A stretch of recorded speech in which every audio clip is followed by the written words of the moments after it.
વલસાડના ઉમરગામ પંથકમાં મેઘરાજાના રીસામણાને કારણે ખેડૂતોમાં ચિંતાનું મોજું ફૂલી વળ્યું છે। તેમ છતાં અન્નદાતાઓએ હિંમત હાર્યા વગર ઘર આંગણે અને ખેતરોમાં ડાંગર, જુવાર, બાજરી, મકાઈ તેમજ શાકભાજીના પાક લેવા માટે બિયારણની ખરીદી શરૂ કરી।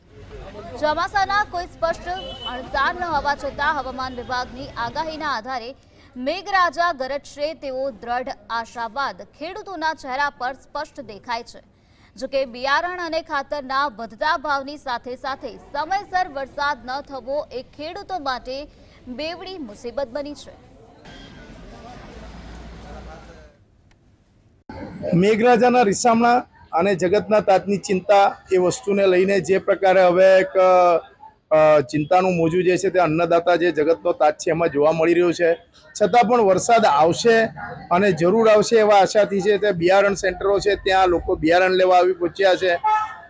અહીં જે એક વલસાડ જિલ્લાનો ઉમરગામ તાલુકો છે ત્યાં નાના નાના ખેડૂતો છે, આજુબાજુના મહારાષ્ટ્રના ગામડાઓ છે, ત્યાં જે છે તે આખા વર્ષ દરમિયાન ઘર પરિવારને ચલાવવા માટે ડાંગરનો જે પાક હોય છે એ ડાંગરના બિયારણનું મહત્વ વધારે છે અને ડાંગરની ખેતી લોકો વધારે કરે છે।